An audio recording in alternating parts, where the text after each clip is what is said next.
All right, listen up. This is a story you need to hear. Beginning tomorrow, blueprints to make those 3D guns that John Avlon just talked about will be available to anyone online. The plastic guns will be untraceable, and in some cases, they will be able to avoid metal detectors. Now, several state attorneys general are suing the Trump administration to block the blueprints from actually becoming public. Joining us now is Fred Guttenberg. His 14-year-old daughter, Jamie, was killed in the Parkland school massacre back in February. Fred, nice to see you again. Good morning. Good morning. Can you explain how this makes any sense? It doesn't. It's horrible on a lot of levels. 1 week ago, I actually was in D.C. with some folks from the Newtown Action Alliance, and nobody in D.C. on a legislative level even knew about this. How is that possible, Fred? I just want to stop you right there, because so you had meetings with lawmakers, and you were breaking the news to them? They didn't know that this was about to happen tomorrow? Unfortunately, it appears this administration did a reversal of a policy that they did not need to do, and they didn't communicate it. Now, those of us in the gun violence prevention movement had been putting out information about it over the past 5 or 6 weeks. But let's face it, traditional media wasn't covering it, and the legislators didn't know. One party last week while I was there got sufficiently horrified. The other party did not. Okay, so I've read that you met with Democrats, and they were stunned by your news. Yes. Here is what this country needs to understand. This is the most important story in this country right now.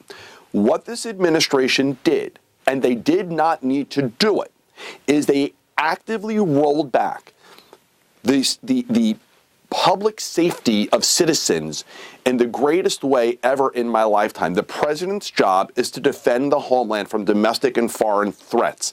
And in doing this, now when you fly on an airplane, you're at risk. Somebody next to you could have a gun.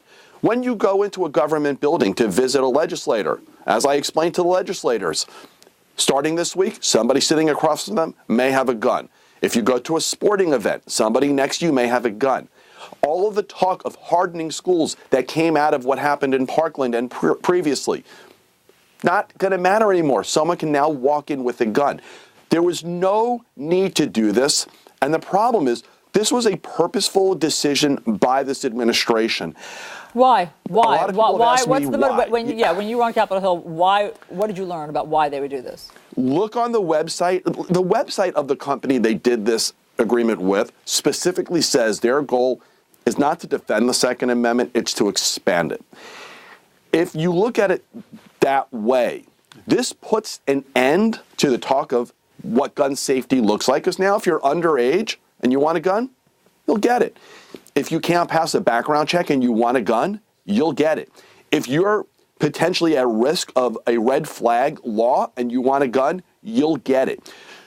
What is shocking to me, well, not shocking, the NRA and the gun manufacturers over the past month have been silent on this.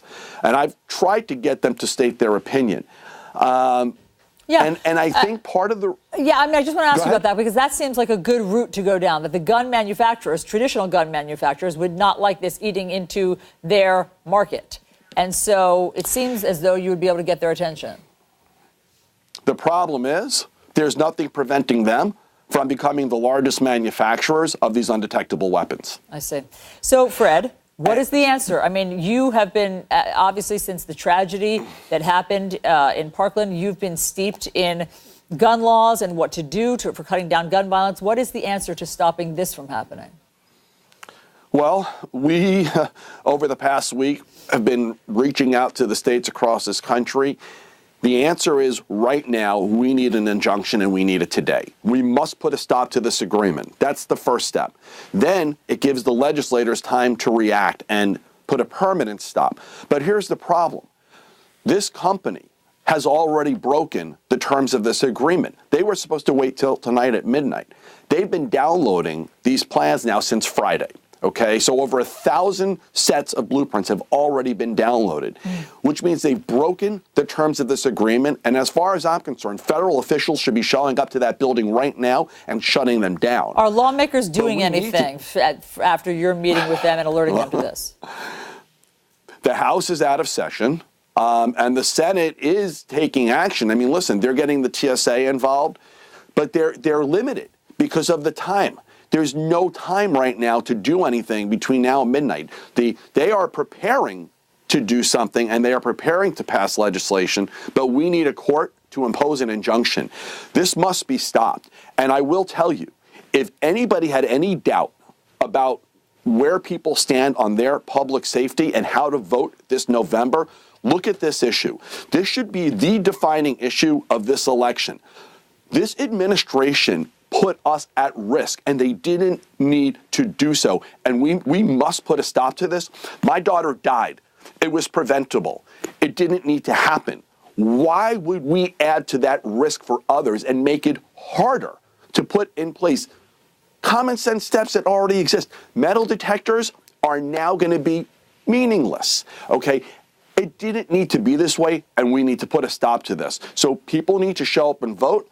Hopefully a judge will rule correctly today on an injunction.